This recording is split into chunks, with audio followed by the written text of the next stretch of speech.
Ladies and gentlemen, good day and welcome to the Latent Analytics Limited Q3 FY23 earnings conference call. As a reminder, all participant lines will be in the listen-only mode, and there will be an opportunity for you to ask questions after the presentation concludes. Should you need assistance during the conference call, please signal an operator by pressing star then 0 on your touchtone phone.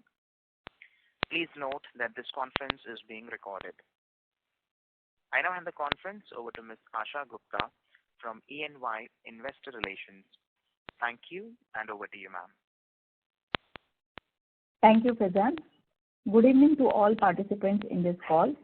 Welcome to the Q3 FY23 earnings call of Latent Analytics Limited. The results and presentation have already been mailed to you, and you can also view them on the website at www.latentview.com.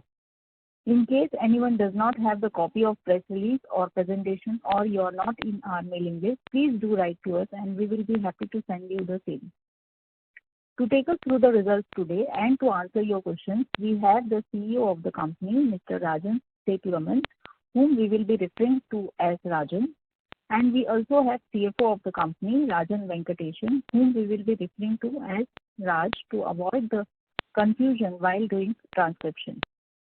We will be starting the call with a brief update of the quarter, which will be given by Rajan, which will be then followed by the financials given by Raj. As usual, I would like to remind you that anything that is said on this call that reflects any outlook for the future or which can be construed as forward-looking statements must be viewed in conjunction with the risks and uncertainties that we face. These risks and uncertainties are included but not limited to what we have mentioned in the prospectus filed with the SEBI and subsequent annual report that you can find it on our website. Having said that, I will now hand over the floor to Rajan. Over to you, Rajan. Thanks, Asha. Thank you all for joining the call. Wanted to start off by wishing everybody a Happy New Year. We are very happy to report another very strong quarter for Latent Analytics. I will give you some of the business highlights, and then after that I will pass it on to Raj to talk about some of the financials. Starting off first with client addition this quarter, we added 5 new accounts, and the good news for us was that one of these was in the European region. You would remember that I have talked about adding more people at the front end as well as capability and delivery, right, for the European practice. That's one geography that we intend to double down on. And since the onboarding of a new Europe business head, this is the first new account that we have won in the Europe region. And this is in the BFSI space, in the asset management investment area. And we are very happy that we were able to bring this client on board. We also onboarded another new client in the India APAC region. And this is an experiment that we had kicked off at the start of the year to look at the India market. And we have a smaller core team which is looking at India. And interestingly, this first engagement is also a consulting exercise that we have done, helping the client with their analytics strategy and roadmap of initiatives. And we have now concluded the consulting exercise, and we are on our way to commencing the implementation, right, of the initiatives that have emerged from this initial piece of work. So pretty happy that we've been able to open up the India account as well in this quarter. In addition to this, we had 3 accounts that we started off in Europe.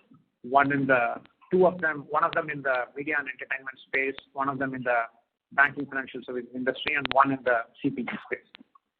In addition to the new accounts, we also had strong growth in our existing accounts. Our top 2 accounts continue to grow for us, and we are also very happy that 2 of the accounts that we added in the previous quarter, we were able to expand the scope of work. One of them was reported in the earlier quarter as the first $2 million plus account that we had won. Since then, we have expanded the scope of work that we are doing for them even further. And we are very happy to note that that engagement is progressing very well. At this point in time, we have a fairly healthy pipeline of opportunities that we are chasing. However, I did want to point out that given the current economic uncertainty, We sense sluggishness on two accounts. One is the fact that in general, many of the organizations are adopting a little bit of a wait and watch mode with respect to how the uncertainty unfolds and is resolved. So there is a general delay in decision making with respect to new initiatives. The other trend we are also noticing is that the initiatives are getting larger and more complex. I have mentioned this in the past earnings updates, and we see good evidence of that right now. As we speak, there are 5 big opportunities, all of which are in the $2 million plus range that we are currently in discussions with. 2 of them are on a sole source basis at this point in time, and while there are a few hurdles that we need to sort out and we need to get the right contracting principles in place, 3 of the other opportunities, they are all competitive RFP-driven processes. So the initiatives are getting larger, but it also means that more competitors are in the fray. And the good news for us is that we are getting invited to the party, right, on this RFP deals as well. In the past, they have indicated that 80-85% of our business comes through sole-sourced type of situations where we are co-creating the opportunity along with our stakeholders. We are seeing a trend where the opportunities are getting larger, which means that the client and the prospect will take an RFP and a competitive route. But we are very happy to get invited to the party on the back of the business perspective and the analytics orientation that we are able to bring to the table. So overall, at this point in time, we are expecting that the next quarter will actually result in plenty of conversations of a similar nature. And we are expecting that some of the opportunities that are currently in flight will also get closed out before the end of the fiscal year. A few other updates on the business side. We onboarded 3 new people to our advisory council. So with that, our advisory council has now gone past the half a dozen mark, and we are in the process of putting in a framework in place to ensure that the advisors are aligned and are contributing to the growth of the organization. We are expecting that we'll bring on more people as part of the advisory council in the coming quarters as well. We also won the Great Place to Work ITES Award. In the last quarter, we were listed as one of the certified companies. In this quarter, we got listed amongst the top 100 companies to work for in the ITES space, and that's another interesting initiative that happened in this quarter. We have been partnering with campuses in India for quite some time. We have now expanded that partnership to cover a few select campuses in the US as well. So currently, we have a relationship development program going on with North Carolina State University, Carlson, and with Santa Clara University. And we have hired over a half a dozen people in this last quarter. The expectation is that we will significantly ramp up on that front and have a very strong campus relationship and a campus hiring program in the US as well, right, to take care of the growth we are expecting in terms of roles in the United States. We have also continued to add people to the sales and business development team as well as the client servicing organization. So this quarter we onboarded a few client partners in the technology space and also in retail. We also onboarded growth heads for the industrial practice and growth leads in other areas. The intention is that we will continue to focus on hiring people into the front end, be it client servicing or be it sales and business development in the US and in Europe as well. On the people front, our attrition has come down significantly. In fact, it came down by 9 percentage points quarter on quarter. And we believe that this trend will continue. We are expecting that the supply-demand mismatch scenario that was there earlier will get tempered significantly right on account of this. Our on-site offshore ratio came down a tad because of some of the newer engagement that we took up. But we are expecting that this ratio will again improve significantly in the coming quarters on the back of some of the larger RFP-driven opportunities that I talked about. And finally, our internal processes for filling roles through the internal job portal and the rotation mechanism has also improved quite a bit in the last quarter. We have been now able to staff 14% more roles through internal rotation as opposed to finding people for every new role through the lateral channel. The intention is that with every large opportunity, we will have a one-third mix, where one-third of the people come from inside the organization who are tenured with Latent View. One-third of the people will come through lateral hiring, and one-third through the campus hiring that we are doing. So broadly, those are the business updates that I had. I will now pass it on to Raj to touch upon the financial highlights. Thank you, Rajan. Good evening, everyone, and wish you all a very happy New Year. We are very happy to announce another strong quarter. Like Rajan mentioned, Q3 has traditionally been a fairly strong quarter for us, and this Q3 was no exception.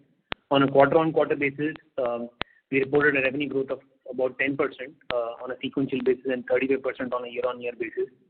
We closed the quarter with revenue of 145 crores, which is the highest that we've ever clocked in the company's history. The growth was broad-based, but was primarily driven through our tech verticals, which is our strongest vertical, industrials and BFSI. Both those verticals contributed to the strong growth that we witnessed. During the current quarter, what we've also witnessed is our order book expanded significantly. Some of the sluggishness that Rajan was alluding to has not really trickled down to our order book. In fact, a lot of the client set that we work with typically work in a Jan to December type of a budgeting cycle, and therefore a lot of the renewals or extensions that typically happen at year end. And we're happy to announce that most of those across most of our largest clients, we've been able to extend or renew our contracts, and there is no substantial cut, at least in our existing order book. So that's a fairly positive sign for us. The long-term trajectory again continues to be good. The pipeline continues to be strong. There are several large opportunities within the pipeline today, which could be transformational in nature. But what that also means is there is a slightly longer sales cycle for some of these pipeline deals, as well as there is a procurement angle that we have to go through. There is a RFP route in some of these deals. But the good news is that analytics as a space is now witnessing some of these large size transformational deals, and this could be in some sense like a watershed moment for the industry itself. So see many more of such deals coming through in the future. So that's something that we are very excited about. Coming to the profitability, you would see that other income for the current quarter was at 22.1 crores, which grew significantly compared to the 8 odd crores of other income that we had in the last quarter. Just wanted to let you know that, of course, the interest rates or rising interest rates helped us expand the interest income on the treasury portfolio that we have. But besides that, last quarter we had a forex loss of about 1 crore. Compared to that, in the current quarter, we've actually booked a forex gain of 6.5 or close to 7 crores in the quarter. So there's a swing of almost 7.8 crores between last quarter and this quarter on account of forex. So that helped the other income. The second factor that contributed to the higher other income was the service export incentive scheme income of about 2 crores. This is again related to the year FY15-16. The way we account for some of these export incentives is we only book them as income when we collect the duty scripts associated with the export incentive itself, and not on an accrual basis. Therefore, this is something that is related to the year 15-16, and to that extent may not be sustainable, or it's more like a one-time income that we had in the current quarter. From a profitability standpoint, EBITDA margin as well as on an absolute term continues to be healthy. For this quarter, we clocked EBITDA of almost close to about 43 crores, reflecting a growth of 14%, 15% on a QOQ basis, and so almost 33% on a year-on-year basis. The EBITDA margin for the quarter came in at 29.5%. Of course, strong execution coupled with the rising dollar or appreciating dollar, all of that helped us. But also Q3, while from a revenue standpoint is traditionally strong for us, some of the marketing events or marketing related travel that we do is typically lower in Q3. We typically, the events, our marketing events that we do, are either in Q2 or we are going to do one in Q4, and therefore marketing spends are typically a little muted as far as Q3 is concerned. So, all these three factors, strong execution coupled with favorable exchange rates, coupled with slightly lower marketing spends, all of that helped us expand our EBITDA margins significantly over the last quarter. I know we've been guiding the market that we will maintain EBITDA margins in the range of 25 to 28%, and we continue to maintain that stand. And we will continue to invest in growth as well as capability building in the coming quarters. Our PAT for the quarter currently stood at 52.5 crores, reflecting a growth of 40.8% on a QOQ basis. Again, very, very strong. In the current quarter, one of the other benefits that we got was also on account of the excise of ESOPs in the US. So there was a fairly large ESOP excise that happened for some of the US employees. And in the US, we tend to get a tax benefit on federal taxes. This is counted as payroll, and therefore we are able to sweat this entire expense in the US and claim a deduction. So that is what has resulted in a tax benefit in the US. And this, we believe, this particular excise will help us maintain the same ETR for the next few quarters, before which we'll be able to exhaust this entire deduction. Coming to our 9-month performance, operating revenue stood at 397.7 crores. We were just 10 crores shy of the full year number that we achieved for the last year. Last year, full year revenue was at 408 crores. We are about 10 crores shy of that number. Fairly happy with the level of growth that we've achieved in the 9 months. EBITDA margins for the 9 months stood at 28.9%, and PBT came in at 33.6%. In terms of geographies, US still continues to be the dominant geography, contributing 95% of our revenues. Europe, while it is still at 4%, the good news is that in the current quarter, like we mentioned, we added one new logo in Europe, and a couple of the large RFPs that we spoke about are again emanating from the European region, which is again a fairly positive sign for us that this region will start firing in the coming quarters. In terms of our balance sheet, our cash levels continue to be fairly healthy. Overall cash balance, including the IPO balance, stands at about 1,057 crores. Of course, there is this impending question that we always have on M&A. At this point in time, we are in fairly advanced stages of discussion with 2 to 3 targets.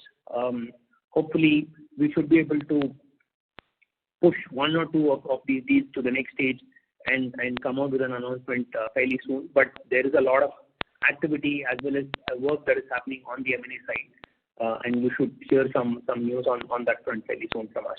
In terms of headcount, we added about 80 odd people on a net basis in the current quarter compared to the closing headcount for last period. We continue to invest in the front end as well. In the current quarter, we onboarded our head of growth for the industrial practice in the US. She's someone who comes with a very strong industry background again. Overall, we continue to witness good momentum on the organic side. There is good deal flow, a fairly healthy order book, fairly healthy cash balance at this point in time. We also believe that our campus intake last year has also helped us augment our capacity to deliver for the future. And as far as the revenue growth outlook is concerned, at least for the next few quarters, what we would like to maintain is we would like to maintain the current momentum. Although in the most immediate quarter, there could be some impact on account of the sluggishness that Rajan alluded to. But the next few quarters, we hope to replicate the performance that we've delivered through the current year. With that, we would like to hand it back to the operator, and we can open the floor for Q&A. Thank you very much. We will now begin the question and answer session. Anyone who wishes to ask a question may press star and 1 on the touchtone telephone. If you wish to remove yourself from the question queue, you may press star and 2. Participants are requested to use handsets while asking a question. Ladies and gentlemen, we will wait for a moment while the question queue assembles. Reminder to the participants, anyone who wishes to ask a question may press star and 1.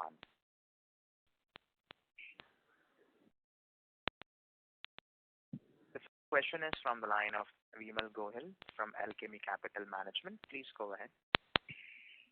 Yeah, thank you for the opportunity, sir. So my first question is on the large, some of the large accounts that you spoke about that are sort of sluggish. Firstly, just wanted to clarify, these are amongst the top 10 accounts, right? I'm sorry if you already highlighted this because I came in a bit late. But yeah, these are a part of your top 10 accounts, right? Yeah, that's correct. So we Okay. sense some sluggishness in terms of starting of new initiatives within these accounts. We have renewed all of our ongoing work, and there has been no issue with respect to the renewals. Typically, the renewals happen in the November-December timeframe, given that that is the end of the financial year for most of these accounts. So all the renewals have been completed. We don't have any issues on that front. But some of the newer initiatives that these organizations are contemplating, there is some amount of sluggishness on that. Right, but there's nothing, there's no issue in terms of the work being shelved or a permanent business loss or anything like that. You do expect the work to come back in subsequent quarters, wherever. Correct. Yeah, there's no business loss at all at this time. All the work that we're currently contracted, they've all been renewed for the next year. Where we sense some slowness is in signing up new initiatives, right? Expanding scope of work, right? Adding to the managed services construct. That's where there is some sluggishness. But as I mentioned, there are large opportunities in the pipeline as well. With many organizations, many of these are new accounts. We are sensing that the current ongoing economic uncertainty with the budget cuts and other constraints is propelling them to look offshore to a larger extent and set up capability centers in India if they already do not have one. So I mentioned about 5 big, large opportunities. Most of them are in the nature of creating and setting up an India capability. So we see some traction on that, but obviously these are large opportunities. In some cases, this might be the first time that they might be doing. So we expect that this will take a little bit of time to close out. Understood. So my next question was on your growth prospects that you are alluding to in the European region. Given the fact that most of the engagements that you will enter into will be new or fresh engagements, there is a possibility that all these engagements might start on-site. Do you expect your on-site ratio to sort of continue to increase and that could have a momentary impact on profitability? So Europe is still a very small operation for us at this time, and we are perfectly fine with kicking off new engagements in Europe with a larger than normal on-site contingent.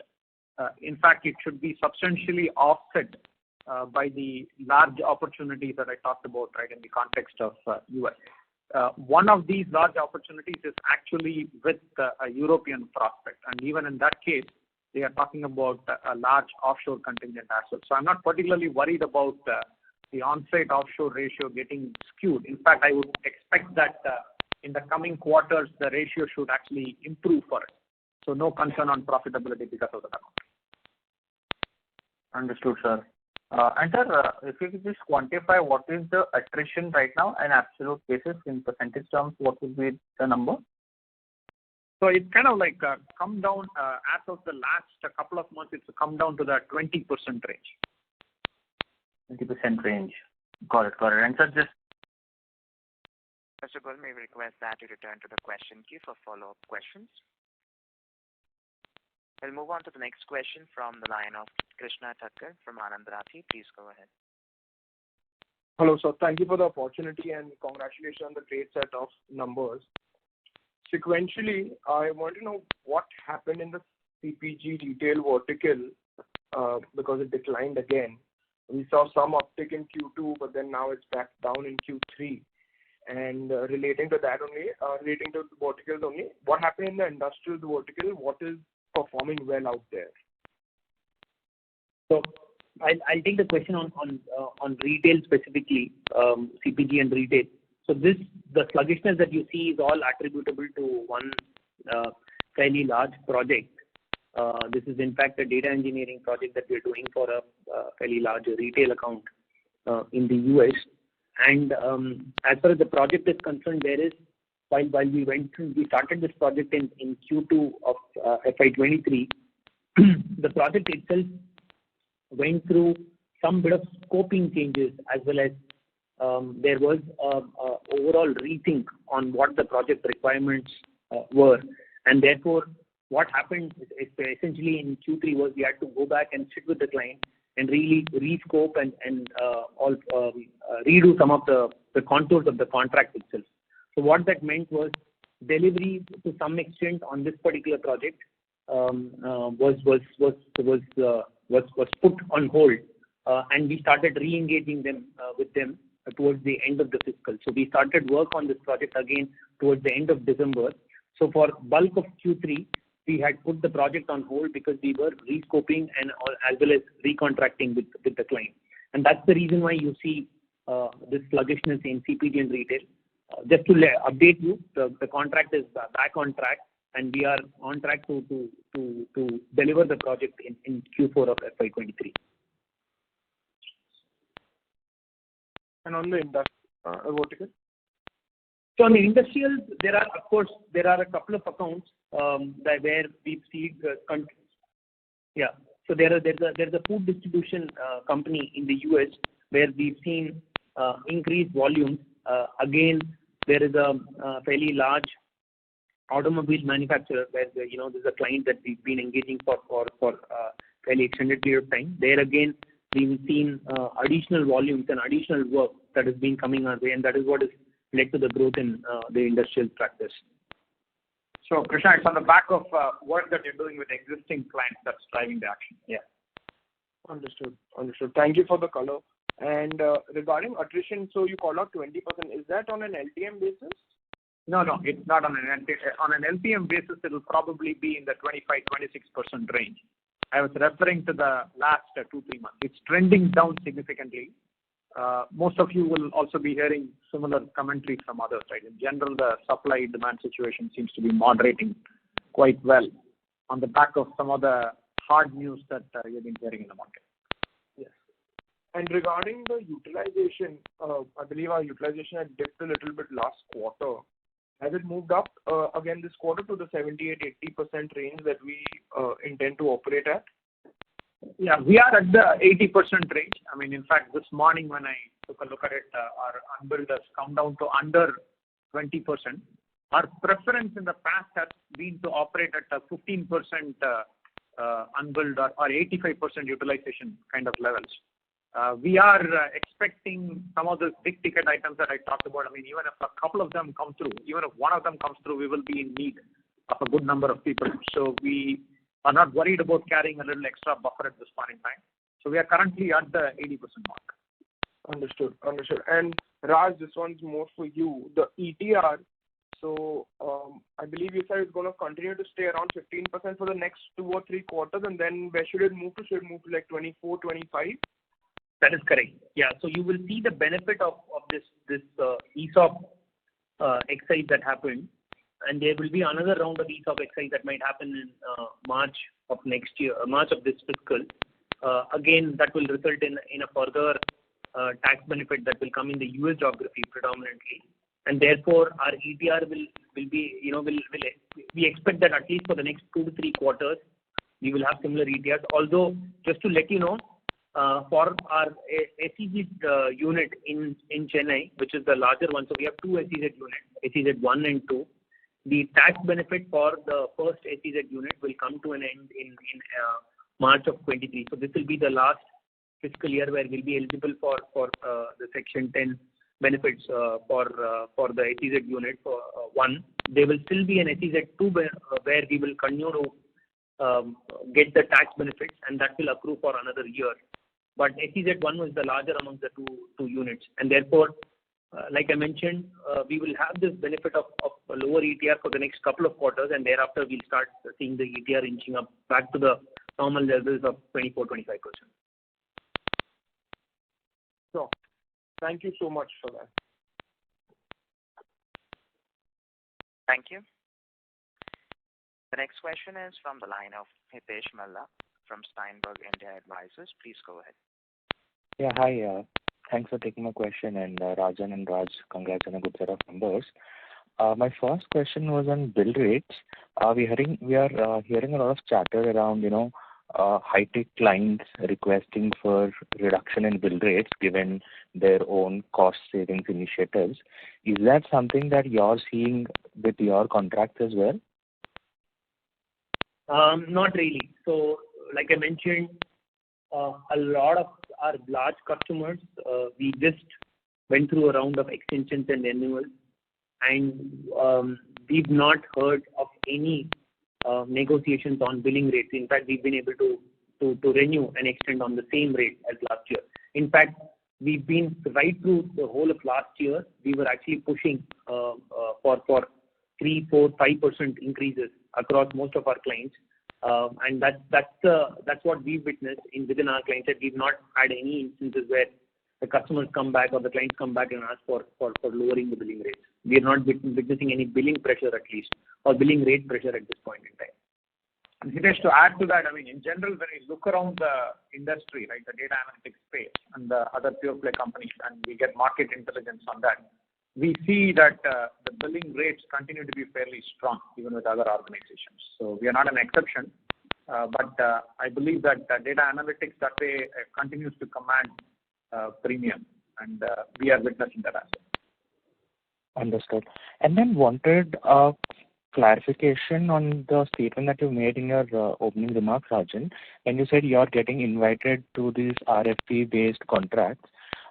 Just want to understand, were these contracts always happening in RFP-based and like you didn't have the scale to, sort of bid for them?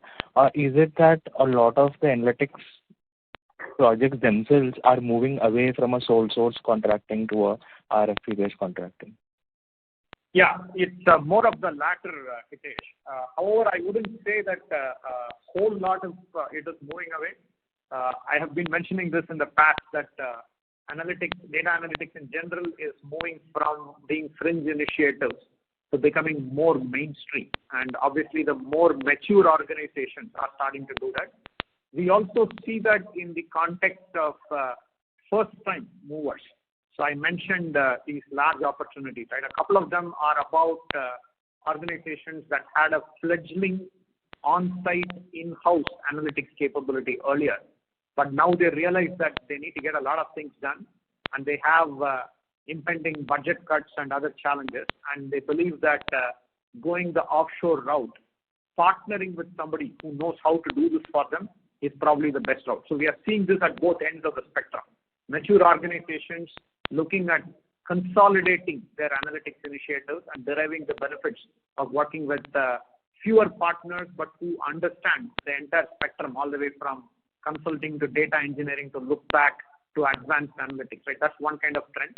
The other trend being first timers and early adopters saying that let us leapfrog, right, and then directly go to an offshore capability center kind of a model, right? And both kinds of, at both ends of the spectrum, there are opportunities. However, having said that, I would say that this is still only a small percentage of all of the analytics work that is happening. The bulk of the analytics work, at least in our context and in the context of many other pure play data analytics companies, 70% of that would still be in the co-creation model, right, that I have talked about earlier. In the coming quarters, I'm expecting though that this trend will continue, right, because of the factors that I've talked about. Got it. That's helpful, Rajan. Thanks a lot. I'll get back in the queue. Yeah, sure. Thank you. The next question is from the line of Pankaj Murarka from Renaissance. Please go ahead. Yeah. Can you give me some more insights for me to get a better understanding that when you reach out to clients, whom do you compete against? Is it large companies which are into consulting, or is it niche data analytics focused companies? And what's the competitive landscape for your business? Yeah, Pankaj, it's a mix of both, right? We see competition from other pure play niche data analytics companies like us, right? That's one segment. We see competition from some of the large strategy consulting firms, including the likes of BCG or a McKinsey, for example, right? And many of them are talking about their analytics capabilities that they are building. So we see them in the context of some of the opportunities. We see competition also from traditional large IT systems integrators, right, and IT services organizations like Accenture and Infosys and TCS, for example, right? So it's a mix of all three. And then sometimes we also have product companies with very niche products or platforms that they have built. So it's a mix of all of them. As I have said in the past, all of them, I mean, they have their vantage points. Large systems integration firms come from a very strong technology orientation and an infrastructure vantage point. Strategy consulting firms come with a very strong business and domain understanding as a vantage point. And analytics companies could come with a very deep math, specialization, and statistical skills. The niche area or the sweet spot for us is the ability to bring all the three, right, in good measure to the problem at hand and see whether we can craft value propositions that hit hard on the particular pain points, trends, and opportunities, right, that a client might be experiencing.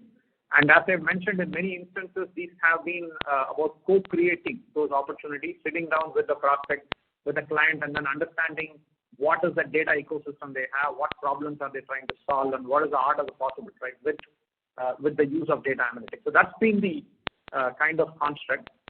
But this will evolve in the coming quarters, coming years, right? Because all of these type of segments, they are looking to build muscles which they might currently lack or which they may not be their best exercise muscles, right? In some sense. So it'll be a question of how we can also play up, right, on the advantages, on the vantage points that we have built, and how we can continue to stay relevant, right, in the context of the evolving scenario. When I said earlier that we are getting invited to the large RFP processes that are coming about in the data analytics space, I believe, and this is my theory and hypothesis, that this is because of the very strong combination of the domain expertise, the analytical capabilities, and the technology expertise, right, that we are able to bring to the table. Much of our statistical, mathematical, analytical orientation, as well as our technology prowess and design architecting skills, are business-led and business-first. I have stated this in the past. In the last 15 years of our existence, much of the work that we have done has been in working with business stakeholders, right, in the CMO and the CFO and the chief supply chain officer and the chief HR officer organizations, right? Their direct reports, solving very specific decision-making and optimization problems, right, that they experience on a day-to-day basis. So it is that orientation that gives us the edge at this point in time, and this is the edge that we'll want to continue to hone in the coming quarters as well. That was very detailed. Thanks a lot for that. Just one more question I have related. If you can throw some more light, you talked about acquisitions. So what kind of these acquisitions are? Are these adjacencies or capabilities or geographical expansions in terms of what they will add to our this thing? And secondly, obviously, all of this is to accelerate or fuel our growth. The question I understand is how we transition from being a small company to be a mid-sized company. And as you understand that better, that the landscape itself is evolving. Over a medium term, would you also consider getting into SI, because given the relationships that you have with client level, those are some of the low-hanging fruits to build scale from a slightly more medium-term to longer-term perspective? Yeah, sure, Pankaj. So let me address the first question in terms of the type of targets that we are interested in. We are interested in opportunities that are very aligned with the main strategic pillars that we have, right, for driving growth, for driving organic growth. Because we believe that our inorganic strategy has to be aligned with the organic growth strategy.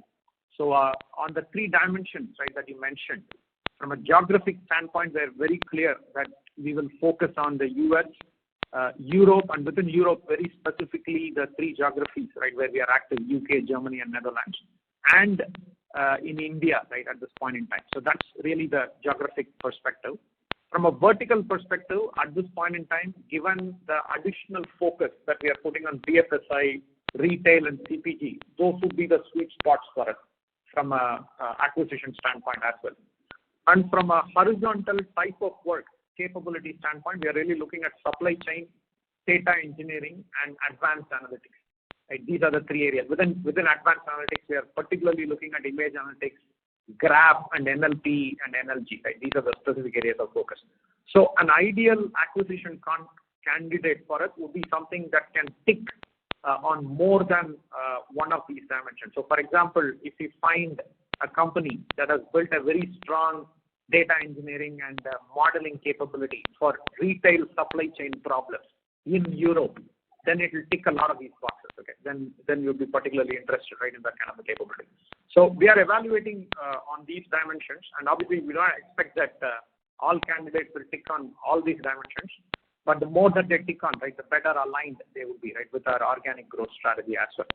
So that's the plan from an acquisition standpoint.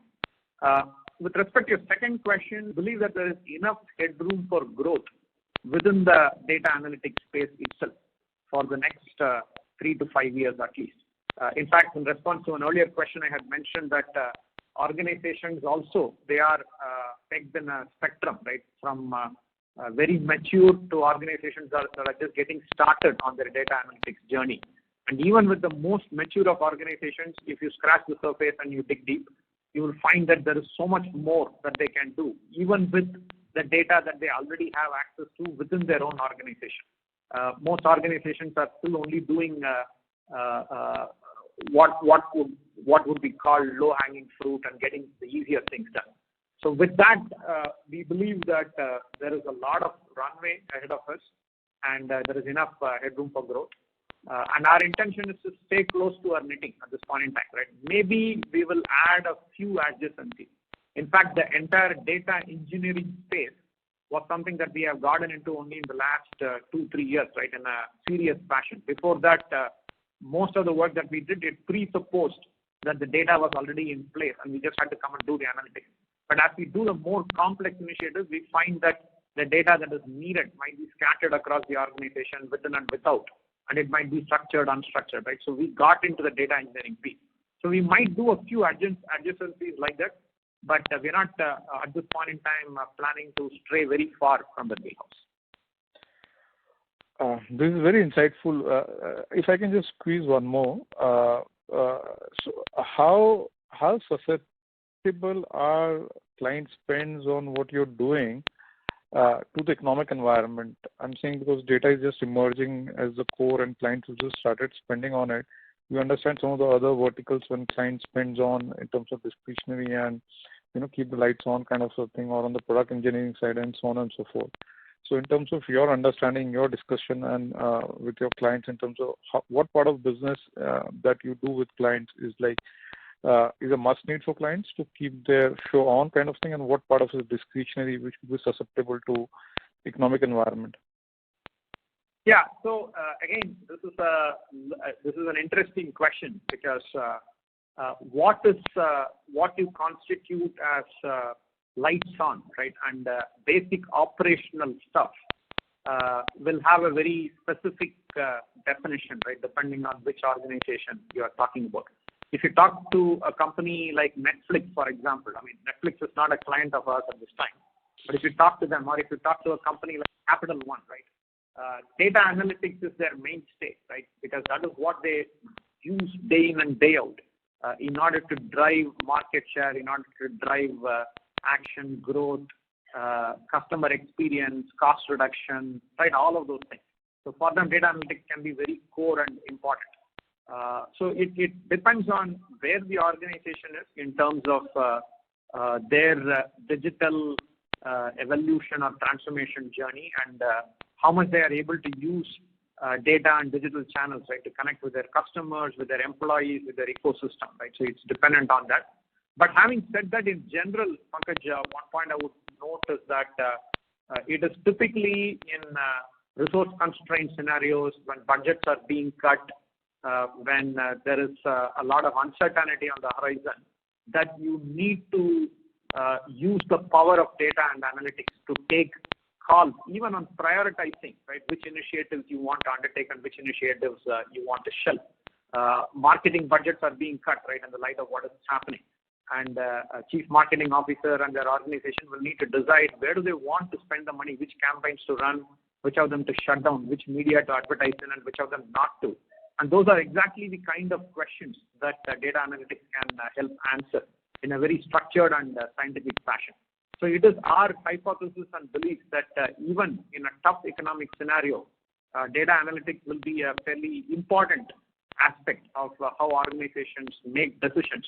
Maturity of the organization will, however, determine, right, whether they would want to go into the dark with guns firing right from their hips, or whether they would want to take a more targeted approach, right, to what they want to do.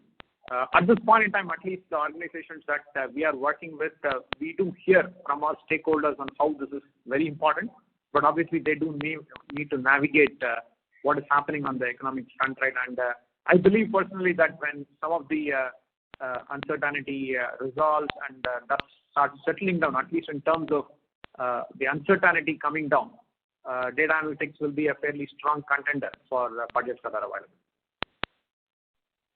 Radhika, may we request that you return to the question queue for follow-up questions. Participants, to ask a question, you may press star and 1.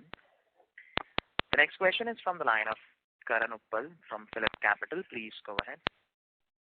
Yeah, thanks for the opportunity. A couple of questions from my side. Firstly, on the order book which Raj spoke about, you mentioned that the order book expanded significantly. So, and also you mentioned that there are 5 large deals in the pipeline. So, any quantification in terms of the order book or deal wins, or anything you can share in terms of book-to-bill ratio, which will help us understand and forecast the overall growth rate better?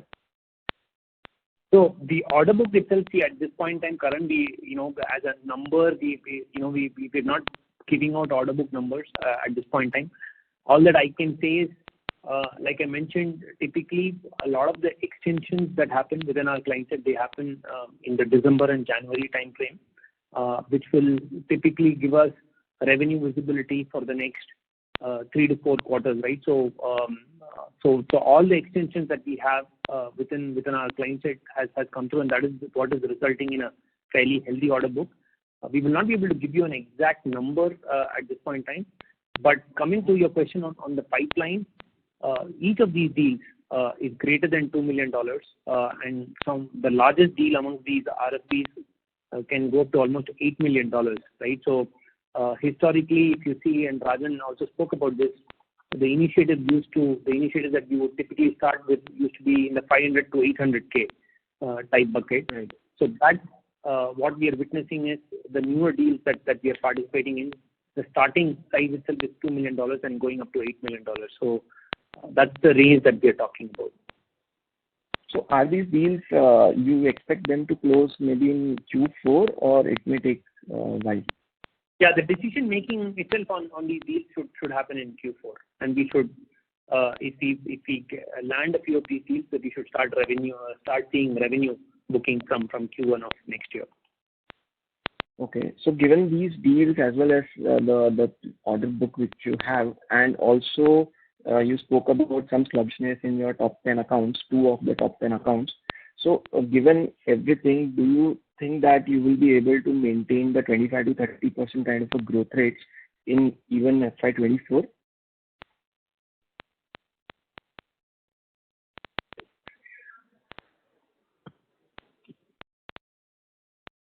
Hello? So at this point in time, this is Rajan here.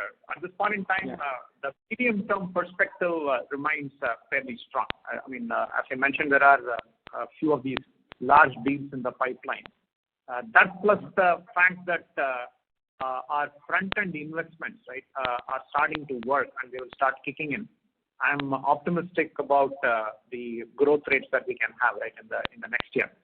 I don't want to put a exact fix on what that percentage would be. I mean, this year you would see that the general industry percentages, growth percentage, if you take IT services as a whole, and even data analytics would have moderated downwards because of the economic uncertainty.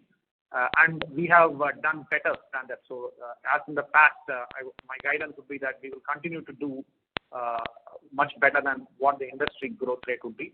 But personally, I believe that the growth rates will start coming back in a quarter or two, right? As some of this uncertainty resolves, or alternately, even if there is uncertainty, as I said earlier, that they will start looking at how they can better make use of the data analytics ecosystem, the offshoring capability centers, right, to drive more of the action. Budgets are being cut, uncertainty is there, but the stakeholders are still being demanded to deliver on their initiatives, right, and their promise to their internal clients. So definitely they will want to make use of the skills and capabilities, right, that a partner like us can bring to the table. So I'm expecting that the growth rates will remain fairly strong.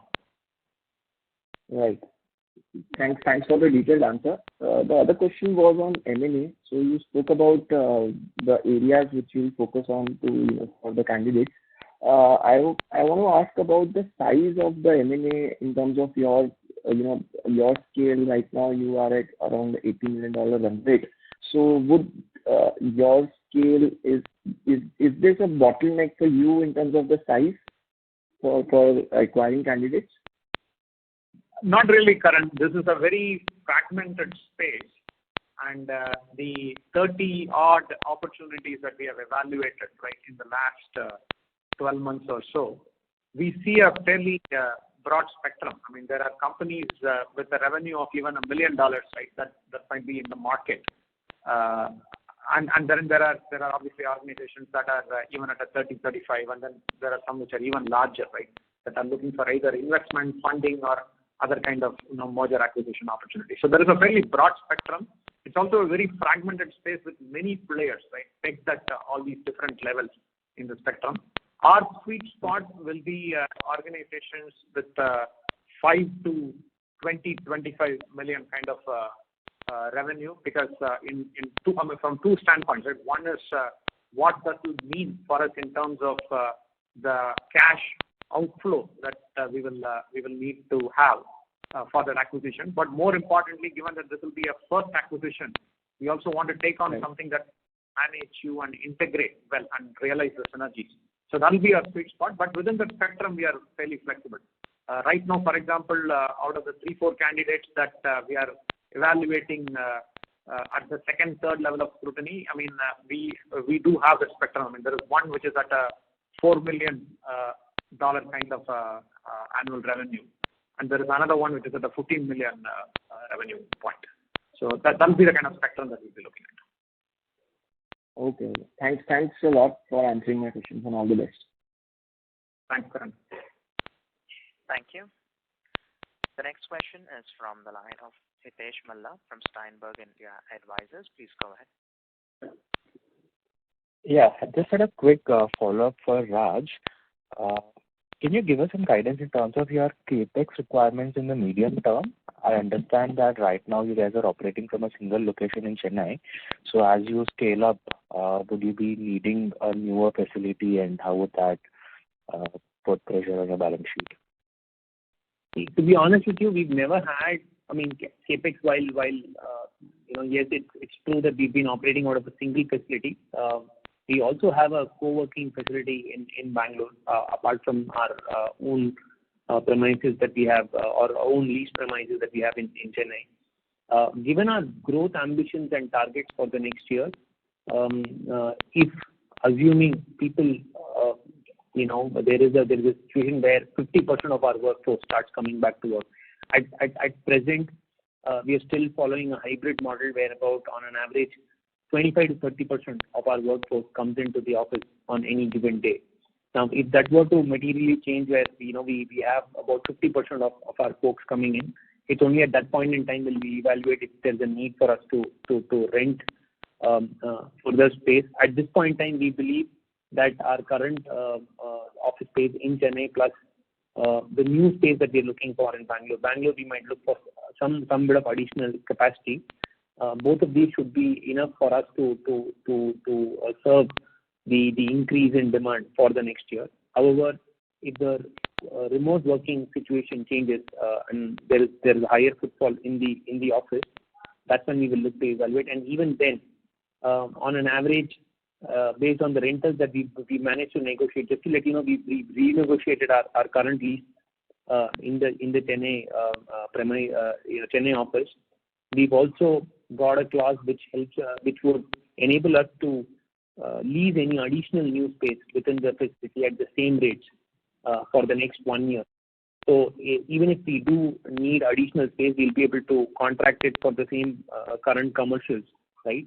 And therefore, we don't believe that there's going to be any significant outflow on account of either rentals or the capex spends that we would have to take. I think our balance sheet today is sitting on 1,000 plus crores of cash, so we are very well capitalized for us to be able to support any capex requirements. Yeah, so then a follow-up on that would be, since you said you have 1,000 crores of cash on the balance sheet, so that's around like $125 million, and the asset that you're looking to acquire, you said is in the range of 5 to 25. So that would still leave you with a big chunk of cash on the balance sheet. So how should we think about usage of that cash? So it will, I mean, obviously, while the intent is to obviously acquire one asset, we will not stop at one. So we will look at a series of fairly small or small to mid-sized acquisitions. So there could be 2 to 3 potentially in the next 12 to 18 months. So that's the sort of target that we have internally. We will not stop at one. And also in terms of the multiples, I think this is the guidance that we've given in the past. So typically what we've seen is analytics companies, depending on the IP that they own, the quality of people, the quality of management, plus the quality of customer logos that they have, and the billing rates that they're able to command in the market, the premiums or the valuation multiples tend to range between 3 to 5x of revenues, right? So the current cash that we have on our balance sheet should be sufficient for us to be able to accommodate 2 to 3 acquisitions. That's helpful, Raj. Thank you. Yeah. Thank you. Ladies and gentlemen, that was the last question for today. I would now like to hand the conference over to the management for closing comments. Yeah, thank you, Faisal, and thank you all for joining the session today. I just wanted to leave you with a little bit of a feel good. We are pretty excited about some of the action that we are seeing on the CSR front as well. While there are many initiatives that we are partnering with, one of the flagship programs that we are driving is called the Chennai Kalpandu League. Kalpandu stands for football in Tamil. So you can equate it to the Chennai Football League. This is an initiative that we kicked off prior to the pandemic, but which went into a pause mode because of all the challenges related to the pandemic. We are very happy that we could revive it this quarter, and we have partnered with a set of government institution schools in Chennai and identified it's a talent scouting program for football.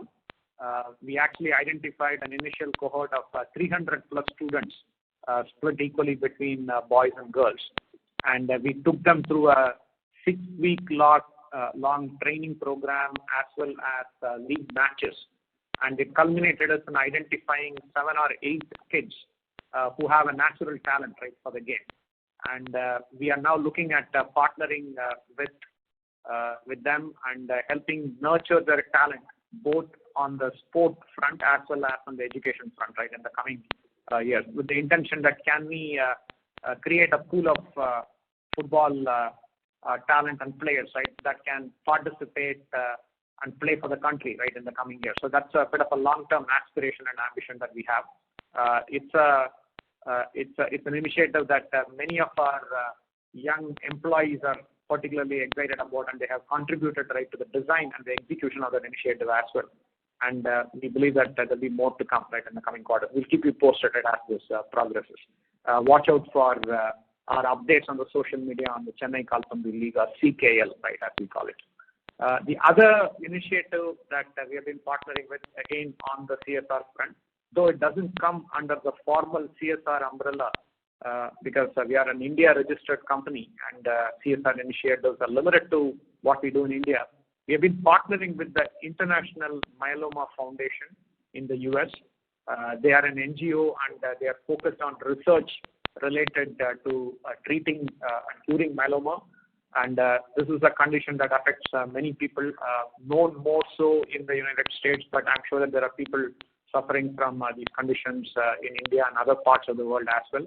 We are helping them by bringing our data analytics capabilities to look at how they collect data and how they organize their data to understand so many different aspects of the disease progression, the treatment protocol, right, and whatnot. So this is again a matter of pride for our employees who are participating, and for us as an organization that we are helping solve a fairly critical health problem, right, that plagues the world today. So pretty exciting kind of things and opportunities for us as an organization, but also for our talent and our employee base. So fairly kick the ball. So I'll leave you with that. Thank you all for joining the call today, and look forward to connecting again when the next quarter results are out. Take care.